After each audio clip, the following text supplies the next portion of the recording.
حضرت انس بن مالک رضی اللہ تعالیٰ عنہ فرماتے ہیں میں زندگی میں رویا کبھی نہیں تھا، کیونکہ میں جب حضور کی غلامی میں آیا تو بچہ تھا پر ابھی مجھے رونے کے طریقے نہیں آتے تھے۔ پر عاشق دا کام ہی رونا توڑا تے بنا رویو نہیں منظوری، اے عاشق سدا ہی روندے رہندے پاویں وصل ہوئے تے پاویں دوری۔ بہرحال میں بات جلدی سمیٹ دوں گا، آ رہا ہوں سمیٹنے کی جانب۔ پیغام میں نے دے دیا، جو میں نے بات شروع میں کی تھی وہ آپ کی خدمت میں عرض کر دی میں نے، میرا میسج یہی تھا، سمجھیے۔ حضرت انس کہتے ہیں میں بچپن میرا تھا تو میں کبھی رویا نہیں تھا، توجہ ہے میری بات پر؟ فرماتے میں روتا نہیں تھا، بچے تو روتے نا ٹافی نہ ملے روٹی نہ ملے، لیکن آپ نسائی شریف اور طبرانی پڑھیے۔ حضرت انس کہتے ہیں میں چھوٹی عمر میں ایک دن رو پڑا۔ کس دن؟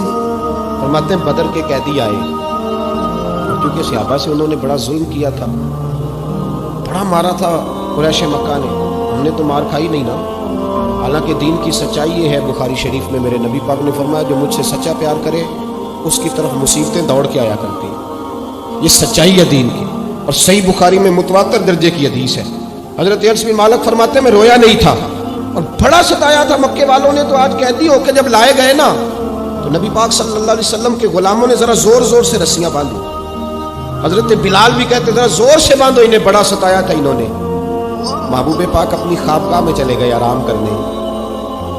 حضرت انس کہتے ہیں میں آدھی رات کے وقت اٹھ کے مسجد آیا تو نبی پاک بے چینی کے عالم میں کبھی ادھر جاتے کبھی ادھر جاتے، کبھی بیٹھتے کبھی اٹھتے، تو میں نے آگے بڑھ کے کہا یا رسول اللہ آقا کوئی طبیعت مبارک میں تکلیف تو نہیں، پریشانی تو نہیں؟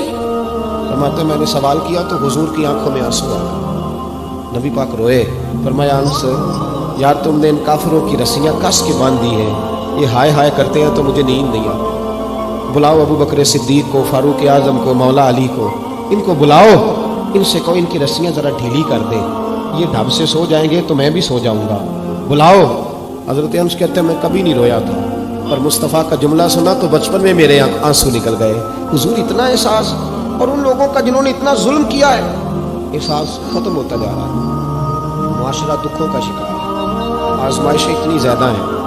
اصل میں ہم جو لوگ ہیں نا تھوڑے گاڑیوں میں گھومنے والے، ہمیں یہ احساس نہیں رہا کہ آج بھی کچھ اماں ایسی ہیں، آج بھی کچھ مائیں ایسی ہیں جن کے بیٹے منت کرتے ہیں کہ یار یہ موبائل میرا 3000 کا ہے پر چلو 3500 کا لے لو، میری اماں کی دعائی آنے والی ہے۔ ابھی بھی یہ رنگ ہے، چونکہ مجھے نہیں نا پتا، میں کار میں گھومتا ہوں، مجھے کیا پتا کہ ساروکی سے گجرا والا کا کرایہ کتنا ہے، اور مجھے کیا پتا کہ اگر کسی نے جانا ہو گجرات تو بسیں کتنی بدلنی پڑتی ہے۔ یہ احساس تو اسے ہوگا جو جائے گا، احساس زندگی میں پیدا کرے، یہ احساس ہمیں ہمارے رسول نے عطا فرمایا، یہ احساس کی دولت نبی پاک نے ہمیں دی ہے۔ حضرت ام ہانی رضی اللہ تعالیٰ عنہ مولا علی شیر خدا کی ہمشیرہ ہے، آپ فرماتی ہیں جس دن مکہ فتح ہوا تو میں اپنے بچوں کو لے کے گھر میں بیٹھ گئی، تو میں اپنے بچوں کو نبی پاک کے بچپن کی باتیں سنانے لگی، چونکہ جناب ابو طالب کے گھر میں پرورش پائی تھی۔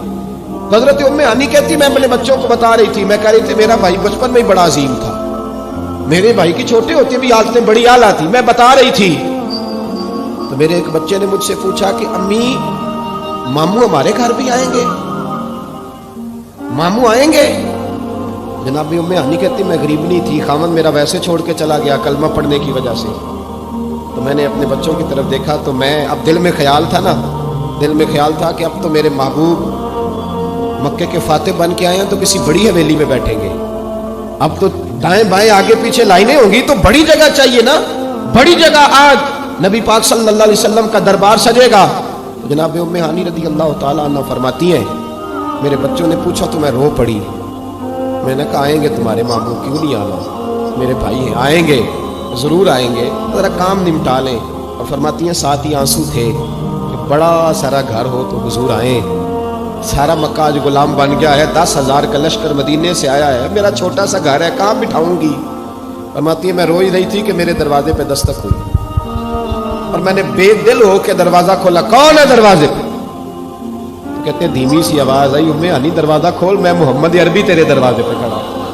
جناب ام ہانی فرماتی جھٹ سے میں نے دروازہ کھولا تو دریا آنسوؤں کا بہا، تو میرے پاس تو ٹوٹی چٹائی تھی، پرانا تکیہ، کھجور کی چھال، نرم و نازک بھی نہیں، میں نے بچھایا تو محبوب پاک نے فرمایا سارا مکہ دعوتیں دے رہا تھا میرے گھر آئے میرے گھر آئے، تو میں نے کہا کیوں کسی کے گھر جاؤں، میری اپنی بہن جو موجود ہے، میں یہاں بیٹھوں گا کھول کے، اور پھر فرمایا چل میرے لیے کھانا لا۔ بے تکلفی سے فرمایا جس آرام سے یہاں بیٹھ سکتا ہوں کہیں اور تو نہیں نہ بیٹھ سکتا, کھانا لاؤ. جناب ام ہانی فرماتی کل کی پڑی ہوئی روٹی لائی, تھوڑا سا سرکہ, اور ایسا کوئی محبوب کہیں ہوگا نہ کہیں ہے, بیٹھا ہے چٹائی پہ مگر عرش نشی ہے. محبوب پاک صلی اللہ علیہ وسلم نے بڑی رغبت سے کھایا سرکہ شہد, اور پھر میرے محبوب نے فرمایا بیٹھ جا, چل تو کوئی بات سنا میرے والد عبداللہ کی, اور میں تجھے بات سناتا ہوں اپنی اماں آمنہ کی. چلو اپنوں کی کوئی باتیں کرتے ہیں. ساری رات ہی بیت گئی.